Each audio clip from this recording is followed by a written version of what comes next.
Hi guys, so before we get into it, a very quick reminder that you'll find all my other Hammer reviews in my Hammer playlist, and there will be spoilers today. So the other night I watched Vampire Circus, one of Hammer's one-off vampire films, which would put it in a similar vein to Captain Kronos Vampire Hunter, which I watched and reviewed just a few weeks ago. But unlike Captain Kronos, I was able to watch this film with a very sheer, clear, sharp picture. I watched it on YouTube. It's free on there if you want to check it out, and I don't think there are any copyright issues because this particular video has been up for quite some time. Captain Kronos, on the other hand, I had to pay to watch that on Amazon, and it was scratched and not very pleasant a lot of the time. But anyway, so in terms of the story, Vampire Circus, as you might expect, is about vampires in a circus, and this particular circus turns up at this small Serbian village. Nobody knows that they are vampires, and over about a week's worth of performances, people start to get picked off, including kids.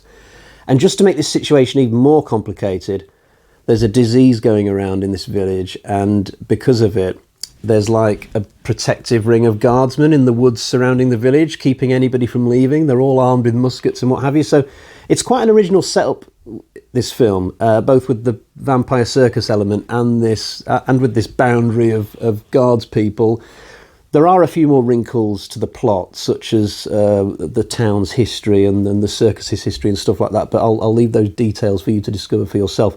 The film was directed by a guy, I think his name was Robert Young, although I might have got that name wrong. If I have, I'll put a little note in the comments, but he was a first-time director, and he's very good in this.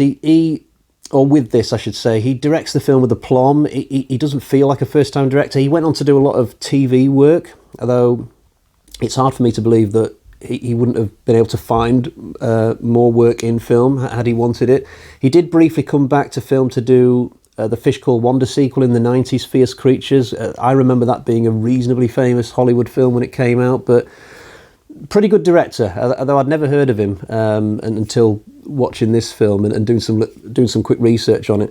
In terms of the actors, I'd say the most recognisable person in this is Thorley Walters, just because he's been in quite a few Hammer films. He's not a personal favourite of mine or anything, but I am familiar with his face from several other Hammer films, but he's not the standout in this. I would say the standouts in this particular film are the younger cast members, the younger leads mainly. We've got Lynn, Frederick, who plays the main, what you'd call the main Hammer glamour girl in this film.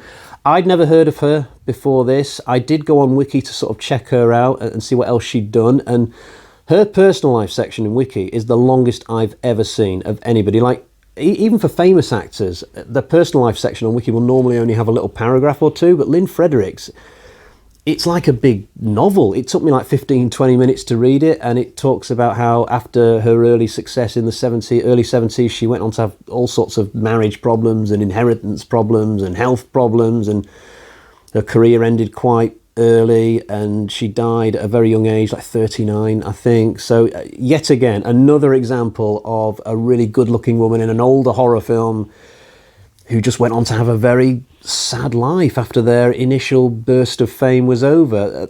The other standout in the film, I would say, would be Lynn Frederick's character's on-screen boyfriend, who's played by John Moulder-Brown, I think his name is, and I liked him for a lot of the same reasons I liked Lynn Frederick in this film. He's not as good looking as Lynn Frederick, but he does have a vibrancy and an eagerness about him, which is just infectious to watch, you know, compared to a lot of the middle-aged townsmen in this film with their fancy suits and their moustaches and naivety.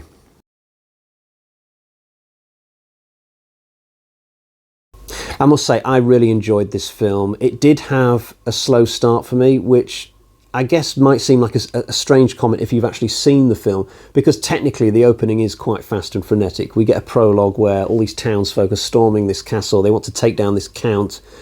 They've got torches and pitchforks and all the rest of it, and we get loads of fighting inside the castle and violence, and there's at least one naked woman in there somewhere.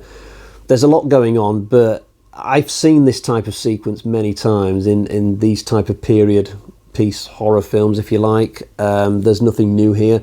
So my interest in this wasn't peaked for a little while. It's mainly when the circus turns up about 10 to 15 minutes into this when I really found myself captivated by what was going on. And it's at that point where the film really forges its own identity. It starts to feel like a really original piece of work. And I just loved it from that point onwards. And there's a nice pace to this film as well. It feels like the pace is constantly just slightly increasing all the way through it, to the point where the final act, there's loads of things happening, good guys dying, bad guys dying, it's all good stuff. And by the end, I was like, yeah, that was a pretty damn good film, actually. I think one of its biggest assets is the fact that there's quite a lot of varied villains. There's only one weak villain, I'd say, in this, and that's the actual Count, but he doesn't get that much screen time because he dies in the beginning and only really comes back quite late in the day. I did say there would be spoilers today, didn't I? Yeah, this Count, the only notable thing that I can remember about him actually is this really over-the-top evil face that he does. It's like, I couldn't help comparing him to Christopher Lee's Dracula, and such a comparison would never go down well. But all the villains who are actually part of the circus, they are very good. You've got the sinister little dwarf guy. There's another guy who can change into a puma, seemingly at will. He's like a shapeshifter. So not all these villains are vampires, come to think of it. There's also a couple of twins who just look really shady, it's got to be said. So, really good villains. Not at any point did I find myself really missing Christopher Lee, and I certainly never found myself missing whoever the villain was in Captain Kronos. Who was the villain in Captain Kronos?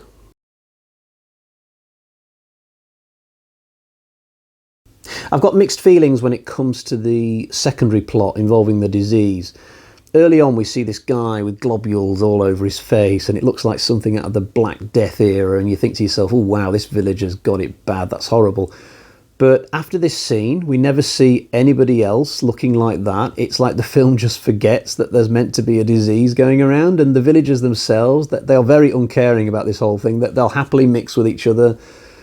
They go to circus performances and they'll sit next to each other and not worry about what they might catch.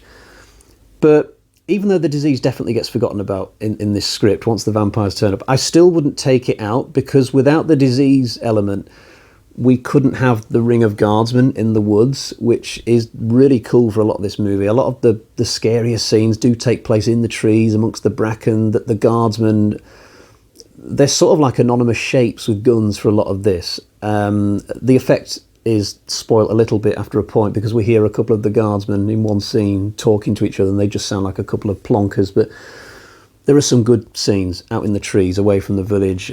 Dora, the character played by Lynn Frederick, she gets a great introduction because she actually starts this film outside the circle. So she doesn't have to get involved in this story, but because she wants to get to her boyfriend, she sneaks through the guardsman's boundary, even though they spot her and chase her for a while. But the fact that we see her doing this, it just shows that she's brave and she's plucky. She's a good character. She's not just some skimpy girl in a corset, you know, feeding the chickens in the village square until a vampire abducts her. And so for the rest of the movie, we know that this is a good character, and we can follow her and look forward to her scenes. There's also a good location with the Hall of Mirrors. So the circus has got this room full of these mirrors. You would have seen them in fairgrounds. It's when you look into a mirror and it's all distorted. It'll show you looking fat and your cheeks expanding outwards and that kind of thing. Once you've seen that kind of place once, you've seen it all, you know. But it makes the villagers laugh a lot when they see these mirrors. One of the mirrors, though, is just a normal mirror, but it's like a portal to a place where the vampires can kill people. So it's quite a sinister little kill box, this place, that is used quite a few times throughout the movie. My only complaint is it doesn't actually look that threatening. I don't think they've put that much effort into dressing this particular set. It looks like a place that Bert might take Mary Poppins for an afternoon date after they've had tea and scones. You know, I think they should have put a few more cobwebs on the mirrors and a few macabre pictures of conjoined twins on the wall and stuff. Just, you know, make it a little bit shifty looking and memorable. But I don't have that many complaints about Vampire Circus. I've got one more. So when the townsfolk are watching the performances of the circus people, sometimes the performers do things that clearly couldn't be done by humans. I'm sure at one point we see the puma guy change into a puma. We definitely see a lot of the performers jump really high into the air and then come back down again, and it's something that a human being couldn't do. Now, if that were me watching this performance in the 19th century or something, an era where, you know, witchcraft was really feared and people would often get burned to death if they were suspected of witchcraft, if I saw stuff like this, people jumping up into the clouds and coming down as if it was nothing, I would be quite scared, actually, and I'd be running into the woods probably to hide. But these townsfolk, they're just like, oh yeah, brilliant, really enjoyed that. They're not frightened or intimidated by this, they just kind of ignore it.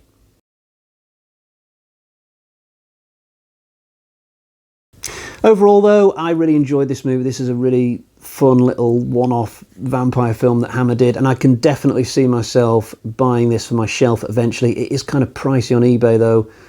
It's something like £21 for a Blu-ray. Maybe at some point when the time is right, I will take the plunge, but I fully recommend you watch this. It's free on YouTube, and the picture quality is really strong, so get on with that. In the meantime, though, I am going to get to the bag of terror and score this film.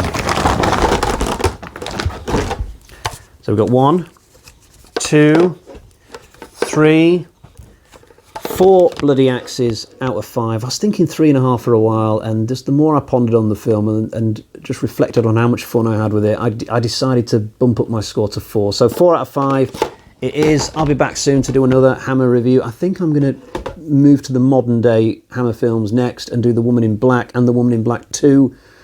Because they are currently showing for free if you've got Sky Cinema. I will get on with the next mainline Dracula film eventually. I know John in the comments has asked about it a couple of times. I'm going to get through a lot of these gothic Hammer horrors. I'm just doing it in a little bit of a weird order. I'm not necessarily going in chronological order. But for now, I'll say thank you for joining me for this review, and I'll see you again next time. Bye-bye.